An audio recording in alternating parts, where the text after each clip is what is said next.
Greg Phillips back at NAMM 2017, the Ernie Ball booth, and the legends just don't stop. We're here with Albert Lee. How you doing, Albert? A little tired, but yeah. You know, it's a strange high here. You know, just all the energy. You know. Yeah. And, you still enjoy the smell of new gear? Oh yeah, I was very lucky today. I got a couple of nice new pieces. You know. Okay. I always hope to go home with something. You know. Yeah. But your association with Ernie Ball, Music Man, goes back to playing with Sterling, is that right? Well, yeah. I came over with my band Heads, Hands and Feet in 1970, and Ernie Ball heard my Country Boy on the radio, and he bought the album, and then he and his son Sterling came to see us play the Forum. We were opening up for Jethro Tull, and then the next night we were playing at the Whiskey A Go-Go. Right.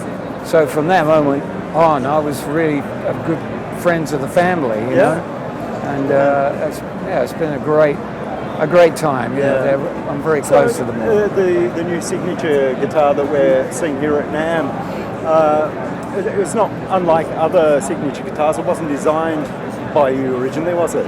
No, it wasn't. It was one that they designed. You know, when Ernie Ball bought the Music Man name, and they decided they were going to completely redesign the guitars. So you know, I was around at the time, and we all kicked in our ideas of what we'd like in a guitar. And the first guitar was a Silhouette, and I mean, my old Silhouette is still one of my favorite guitars. You know, but then they made a few guitars like this, and I saw them at a trade show, and I thought, what? I like that. It's kind of wacky looking, you know. I'm talking about like 25 years ago or more now. I thought, wow, I like that, you know. And then Sterling and I, you know, we were doing a lot of gigs together around that time. He called me up one day. He said, "Oh, I've just had a guitar built. You wait till you see it, you'll want it, you know." So we got to the gig. He opened up the case, and it looked just like this pink burst right behind me here. And I went, he said, "Oh, okay, it's yours." And then I played it. That became my #1 guitar for a long, long time, even though it wasn't marketable. I mean, they didn't have the capacity to put it in the line at the time. But eventually, I mean, it took a few years, and they built a new factory so they could turn out more guitars a week, you know. And that's, you know, my guitar came out, and it's been ticking over, and I'm very happy with it. It's great. Can we pull the pink burst off the wall there? Yeah, of course. So, what are the aspects of this guitar that suit your style of playing? Well, I mean, all of the guitar. Well, I haven't played all of the guitars, but a lot of the guitars, including this one, they're more compact. You know, they're in length. It's you know, a lot shorter than a Fender.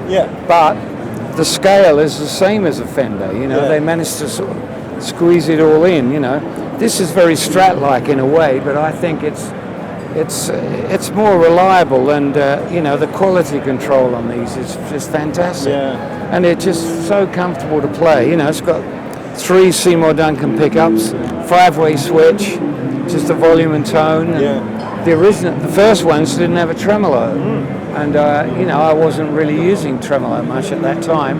Then they sent me one with a tremolo on it to evaluate something else in the guitar. You know, I said, well, I really like that tremolo. Can I keep this one? You know, and so I just love using the tremolo now. You know. Do you remember or recall sort of hearing about a signature guitar for the first time back in the day?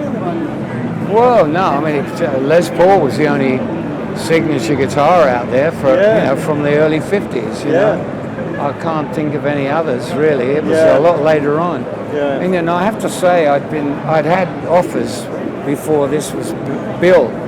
You know, from various companies, and but I always wanted to stay loyal to Music Man.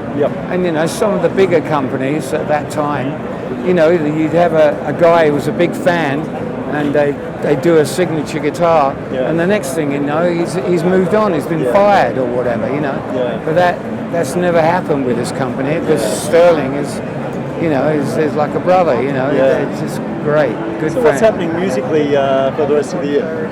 Well, I've got a US band that I've had for a couple of years now. I've lived here 40 years.